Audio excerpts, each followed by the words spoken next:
Hello everyone, I am Dr. Sahabuddin Ahamed, Assistant Professor, Guest Faculty in the Department of English at Pandit Sundarlal Sharma Open University, Bilaspur, Chhattisgarh.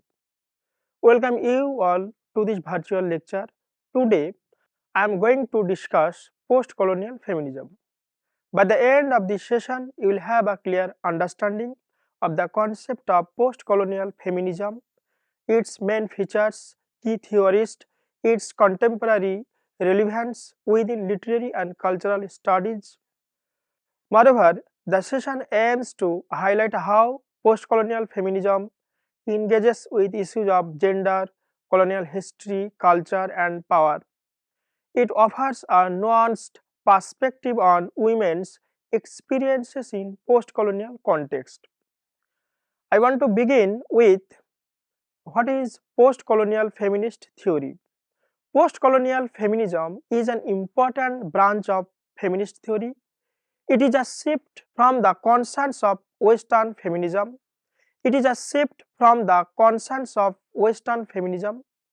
It engages with issues related to women from the third world countries.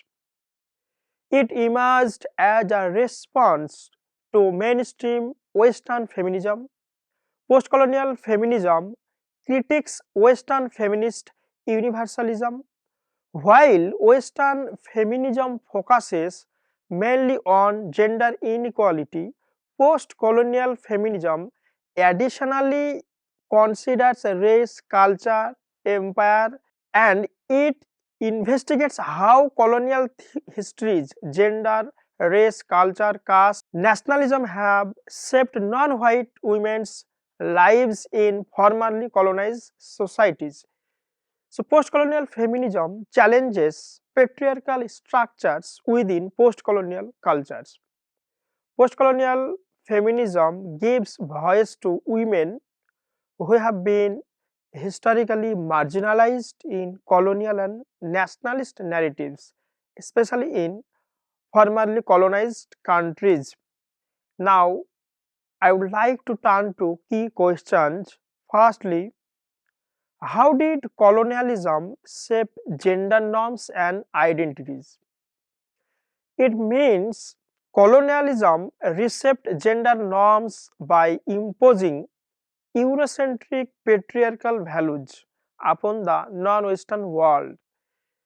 It that means Western feminism marginalizes and third world women, their experiences. Post-colonial feminism redefines women as a symbol of cultural diversity. Secondly, we speak for third world women, meaning the question of representation that reveals that Western feminist discourse often claim to speak for third world women, which post-colonial feminists critique as reductive, and they argue for self-representation and epistemic justice. Thirdly, how do global power structure affect women differently? It means capitalism, colonial legacies, and neoliberalism affect women differently across the world, as it is the intersection of race, gender, class, nation for the exclusion and exploitation of women.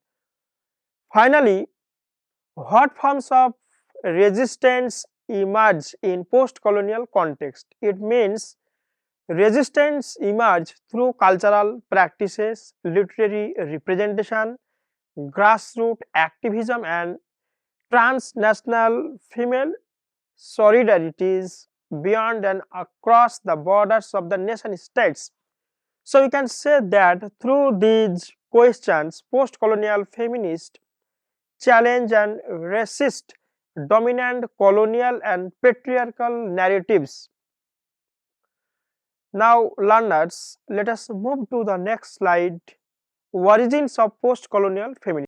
Post-colonial feminism originated in the late 1970s and 1980s. Post-colonial feminism emerged alongside the development of post-colonial theory. During this period, many scholars and activists across the world began to critically examine the limitations of westernized feminism. The post-colonial feminism developed as a corrective approach, a new approach that foregrounds the agencies, voices and lived experiences of women from the global south in the global south. Now I'd like to explore the similarities between post-colonialism and feminism. Post-colonialism and feminism both share a common critical orientation because both approaches fundamentally critique dominant power structures, dominant narratives and inequality. Both foreground marginalized and silent subject because silent subjects have historically excluded from mainstream dominant narratives. Moreover, both frameworks aims to recognize and empower those lives that were previously erased, marginalized, particularly women and colonized peoples in the formerly colonized countries. Through this process, they seek to recuperate and rewrite the silenced, suppressed experiences of women and colonized peoples. Furthermore, they value diverse voices and actively questions uneven cultural representation. They highlight mechanisms of marginalization and silencing of the third world women. At the same time, post-colonial feminists challenge notions of subordination and othering of women from the global south. Importantly, both perspectives resist Eurocentric and universalist narratives. Both argue instead for context-specific and diverse experiences. Consequently, they give voice to the marginal, voice to those who have rendered voiceless, marginal, peripheral within colonial social orders, dominant narratives. So ultimately, both advocate for resistance, agency, social justice, humanity. Now let us turn to the next slide, key features of post-colonial feminism. Post-colonial feminism emerged as a critical response to mainstream Western feminism because Western feminism neglects race, class, empire, nation, economic problem, inequalities. In particular, post-colonial feminism challenges the historical silencing of non-Western third world women's experiences. Moreover, post-colonial feminism reconfigures post-colonial theory by placing gender at the center of analysis. At the same time, post-colonial feminism responds to the development discourse imposed on global south. It questions universalized models of progress and modernization. Its focus is on globalization, development policies, transnational inequalities that affect women differently across regions. Furthermore, post-colonial feminism emphasizes the intersections of race, gender, caste, class, culture, nation, histories. Rather than assuming a homogeneous female experience, post-colonial feminism puts an emphasis on cultural specificity, agency, diversity of women's lived realities. In this context, post-colonial feminism values cultural differences, diversities of the silenced other Black and Asian women. Post-colonial feminism offers a critique of Western feminist assumptions. Postcolonial feminism interrogates unequal system of knowledge, that is knowledge production, and uneven knowledge production and representation, cultural representation. By doing so, postcolonial feminism recuperates marginal women's voices. It constantly questions who has the authority to speak for whom. Thus, postcolonial feminism analyzes how Western feminist discourse can reproduce colonial power relation if it is uncritically applied and it is unquestioned. So, building on this, I would like to turn to critics of Western feminism. However, postcolonial feminists criticize Western feminism for treating third world women as a single, unified, homogeneous group. For example, Western scholars often portray third world women as passive, helpless victims. So, consequently, postcolonial feminism argues for context specific analysis. Moreover, Western feminism is criticized for imposing Western centric cultural norms, values, and they considered Western norms as modern, progressive, and liberating.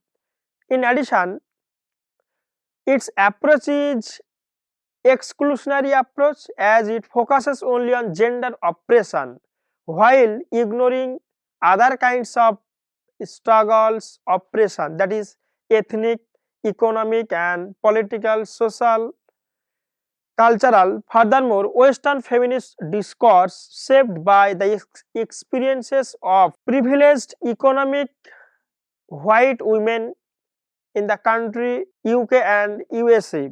Consequently, it tends to represent third world women as a singular category, passive, oppressed, and silent subject. As a result, such representations are questioned. Such representation erase agency of the third world women. Significantly, post-colonial feminists highlight the persistence of white narratives, dominant narratives in humanitarian frameworks that closely related to colonial forms of representation, paternalism.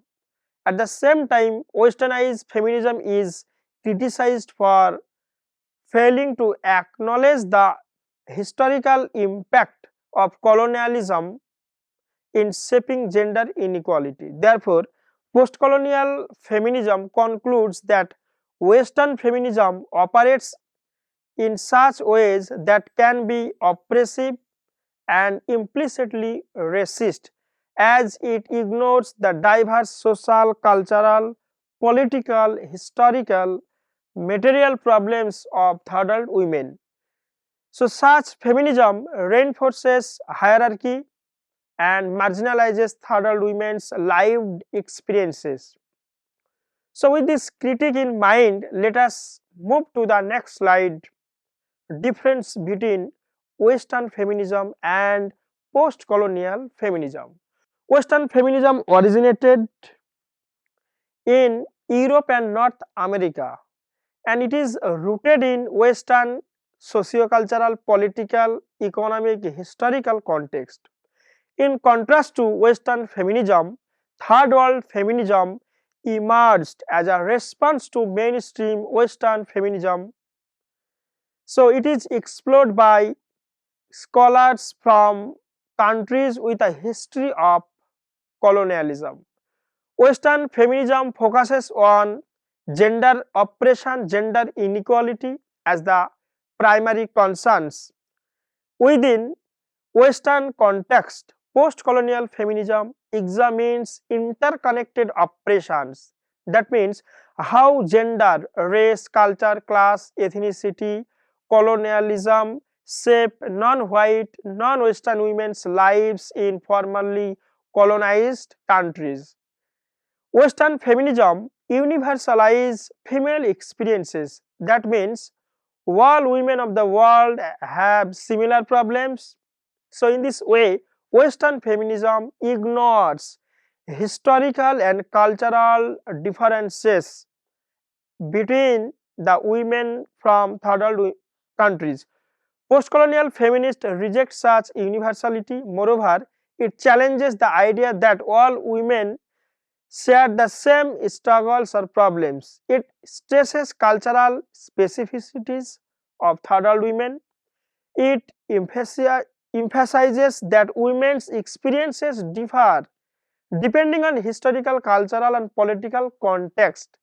Therefore, it provides a more inclusive approach, inclusive understanding of women's experiences.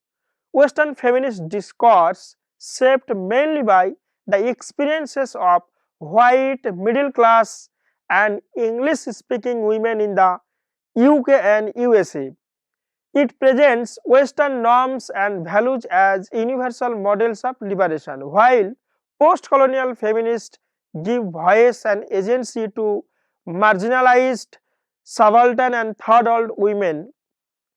Western feminism often overlooks race, class, empire, colonial power relations in their representation. Literary text, post-colonial feminist critics such representation. Postcolonial feminism critique imperialism and authenticity of Western feminist claim of speaking for other women in the formerly colonized countries. So in this way, Western feminism denies, ignores the difference between cultural diversity. Postcolonial feminists value cultural and economic differences between the women from the third world. Therefore, whereas Western feminism emphasizes gender equality, legal rights, individual freedom within Western framework, in contrast, post-colonial feminists adopt a more critical approach because it questions global power relations, gender inequality. So overall, post-colonial feminism emphasizes agency, racial equality, social justice, history, equal cultural representation, cultural difference, and diverse struggles. In this slide, I will discuss post-colonial feminist thinkers. Dear learners, several influential thinkers have shaped post-colonial feminism. They have expanded feminist theory beyond Western feminist boundaries. For instance, Gayatri Chakravarti Spivak from India, she is one of the most influential post-colonial feminist theorists. Her work examines the intersections of gender, colonialism, and dominant knowledge production. Spivak raises question whether subaltern can speak. In her seminal essay, Can the Subaltern Speak? So, through this seminal essay, Spivak highlights how marginalized women's voices are often ignored, misrepresented in dominant colonial cultural narratives. Spivak introduced the concept of subalternity. She questions whether subaltern can have a voice within dominant cultural discourse narratives. She questions uneven cultural representation. She critiques Western epistemic dominance for representing third world women as oppressed marginal group. She critiques French feminist, masculinist, imperialist ideologies and oppressive institutions because such institution ideologies ignore marginalized women's experiences in the formerly colonized countries. Spivak recognizes cultural differences between third world women. She challenges universalist tendencies of Western feminist discourse. Similarly, Chandra Talpade Mohanty from India She is prominent postcolonial feminist theorist. She is best known for her essay Under Western Eyes.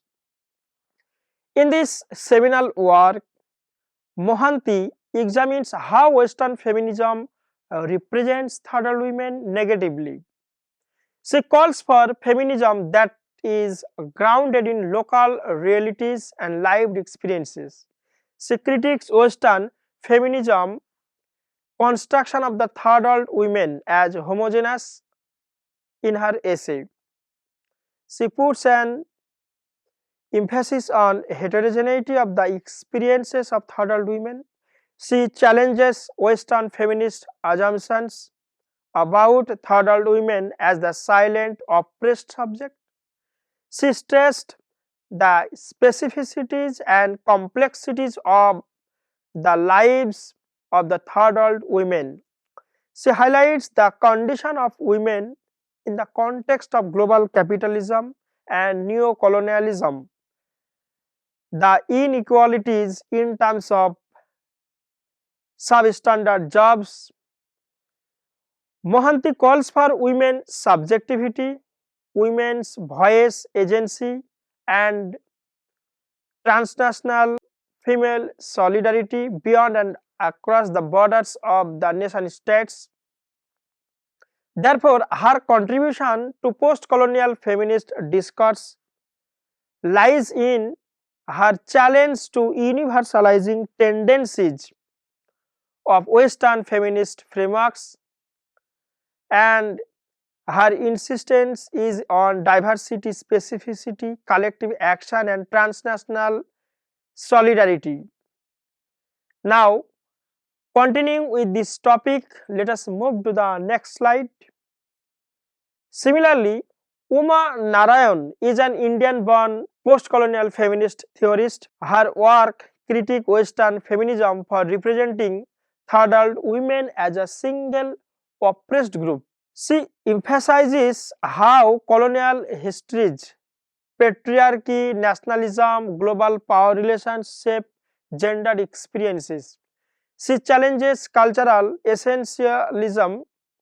She highlights women experiences, lived experiences within specific historical, political, and social context. Therefore, her contribution to post-colonial feminism lies in her critique of cultural essentialism, cultural stereotyping, and her insistence on context-specific, non-essentialist, and historically grounded feminist analysis. Similarly, Trinh T. Minh is a Vietnamese writer, thinker, filmmaker, feminist theorist, activist, and cultural critic. Minh challenges cultural essentialism and authority, uneven cultural representation, and challenges Western models of knowledge production. Minh critiques the homogenizing tendencies of first world feminism. She emphasizes the differences and diversity in the history, position, and experiences of third world women, their multiplicity, multiple experiences. Therefore, her contribution to post-colonial feminism lies in her radical critique of dominant representation of Western feminism and her advocacy for plurality, inclusivity, reflexivity, and alternative forms of knowledge production. Now, there is another prominent feminist theorist. Her name is Bell Hooks. Bell Hooks is an American feminist theorist and cultural critic. Bell Hooks challenges white Western feminism for ignoring race, culture, and imperial histories. Bell Hooks unveils how gender oppression operates through interconnected systems of patriarchy, colonialism, racism, capitalism, and she attempts to center the lived experiences of colored women or third world women. She questions how their lives are affected by colonial and racial power structures. Her contribution to post-colonial feminist lies in her insistence on decolonized anti-racist feminism. So, dear learners, I have discussed these post-colonial feminist theorists. Now, let us proceed to the next slide. Key concept in post-colonial feminist theory. So, at this point, it is important to understand some key concept in post-colonial feminist theory. Firstly, I would like to talk about critique of Western feminism. Post-colonial feminists critique Western feminism because Western feminism treat third world women as a single oppressed homogeneous group, ignoring the experiences of third world women. Secondly, the concept of subalternity is central in post-colonial theory, feminist theory, as it reveals how marginalized are silenced by dominant power structures and patriarchal power. Thirdly, the concept of othering explains how post-colonial women are represented as culturally other, backward, passive, primitive, and different from Western feminists. The notion of intersectionality refers to how gender oppression is inseparable from race, class, culture, ethnicity, religion, nation, empire, and global economic structures. The concept of double colonization explains how women are subjected to oppression by both colonial authority and patriarchal authority. It shows how Black Asian women are oppressed simultaneously by imperial power and indigenous patriarchal system. So, continuing the discussion of key concept in post-colonial theory.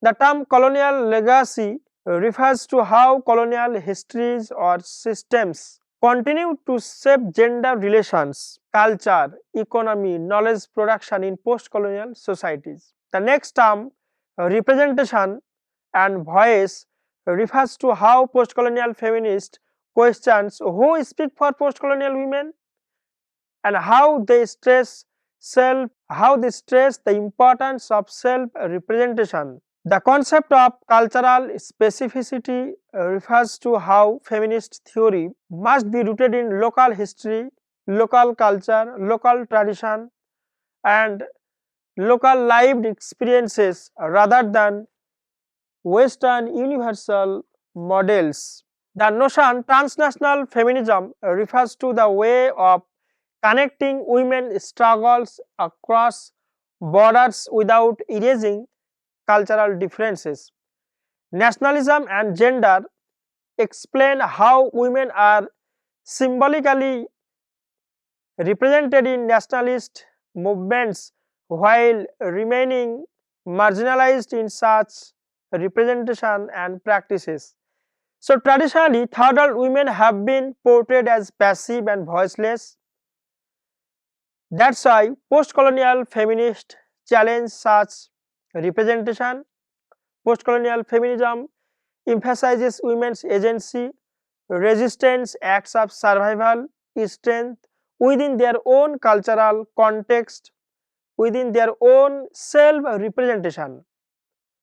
Now, this slide focuses on post-colonial feminist literature, major writers and their texts. Post-colonial feminist literature is written by female writers from formerly colonized countries.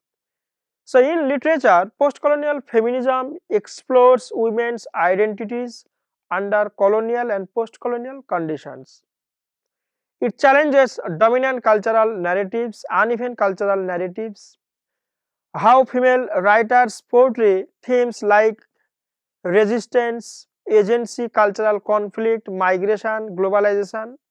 As a result, post-colonial feminist literature becomes a pivotal points of cultural expression. For example, Arundhati Roy is a writer from India. Her God of Small Things explores the issues of caste, sexuality, state power, and trauma. Similarly, Mahasweta Devi from India wrote works like Drupadi Breast Stories. These works depicting tribal women, their resistance, state violence. Bapsi Sidhwa from Pakistan focuses on partisan, gendered violence and national identity. From Africa, we have writers like Chimamanda Adichie who portrays domestic patriarchy, gender, nationalism, religion and political violence in her novels. Buchi Emecheta from Nigeria explores the themes of motherhood and colonial modernity in her work The Joys of Motherhood. Continuing from the previous points, this slide focuses on post-colonial feminist writers from the Caribbean. For example, Jamaica Kincaid from Antigua explores themes of slavery, racism, creolization, colonial education, identity in her works. Maryse Corday from Guadeloupe presents the themes of history, slavery, racism, voice, identity. Jean Reyes from Dominica in her work White Sargasso Sea examines the themes of patriarchy, colonial power, slavery, racism, silence and marginalized female perspective. Similarly, from Australia, we can find the writer Sally Morgan in her work My Palace. She explores the themes of settler colonialism, indigenous women, gender oppression, racial exclusion, marginality. From USA, Toni Morrison in her work Beloved and Sula focuses on gendered violence, racial oppression, memory, historical trauma, colonization. Now turning to criticism of post-colonial feminism. Despite its strength, post-colonial feminism has been criticized because it has some limitation. For example, post-colonial feminism is sometimes criticized for being overly theoretical. Additionally, its complex language can make it less accessible to a wider audience. Many critics argue that post-colonial feminism weakens the wider feminist movements across the world. Post-colonial feminism criticized for being divisive as it has strongly rejected universal feminist categories. It reflects a Western bias, that's why it is criticized, as it is produced within Western framework, that is to say Western perspectives, the dominance of elite intellectual voices which marginalize, overlook local, indigenous, grassroots, tribal perspectives. Post-colonial feminism, some ethnocentric limitations by only addressing their own culture. It has essentialist tendency, that is treating all post-colonial women as a single homogeneous group, as if they have the same experience, same problems. That's why it is criticized. It is argued that post-colonial feminism tends to overgeneralize colonial history. So that's why many critics, scholars critique post-colonial feminism. This slide reflects on relevance of post-colonial feminism. Post-colonial feminism is significant because it challenges the universalizing assumptions of Western feminism, first all feminism, because first all feminism overlooks diverse histories, experiences of women in non-Western context countries. It critiques the persistent inequalities produced by colonial histories, neo-colonialism, globalization, global capitalism that highlights how power structure continue to marginalize certain group of women. Postcolonial feminist field also engages in debates around representation of women in media. It questions who has the authority to speak for third-world women and how dominant knowledge is produced. Postcolonial feminism gives voice to marginalized subaltern women from the third-world countries. It recovers suppressed histories, marginalized histories of women from the third world countries. It highlights intersectional oppression, that means how gender intersect with race, culture, history, empire. It also recognizes women's resistance, agency and lived experiences. It promotes culturally specific feminist perspective, ethical representation and epistemic justice. Overall, post-colonial feminism offers an inclusive, equitable approach. It fosters, develops transnational female alliances, solidarities. It supports decolonial movements, decolonial approach. Now in conclusion, I am to emphasize that postcolonial feminism plays a crucial role in expanding feminist thought, feminist theory. Postcolonial feminism challenges dominant Western centric feminist theories by foregrounding colonial histories, global power dynamics. Postcolonial feminism is crucial for understanding gender in relation to class, culture, race, nationalism, economic structure and colonial history. Postcolonial feminist perspective emphasizes the diversity, context, power structures shaped by colonial histories.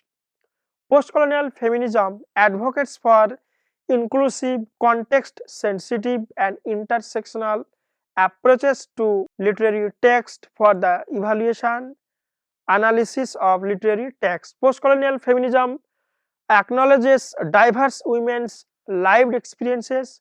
It resists both colonial and patriarchal forms of domination, oppression, uneven cultural representation. So, by centering third world women's agency, resistance, and lived experiences, post-colonial feminism remains vital for developing, fostering equitable, socially responsive, and decolonial feminist framework or futures. Now, in this slide, further reading, I would like to suggest that for a deeper understanding of post-colonial feminism, its critiques of Western feminism, its focus on intersectionality, agency, decolonial perspective, the following texts are recommended in this slide. Now, I have completed the topic post-colonial feminism. I hope this representation has provided you useful insights into the topic. I welcome you any question, comments from you. That's all for today's session, and we'll meet again soon with another video. Thank you for watching and engaging.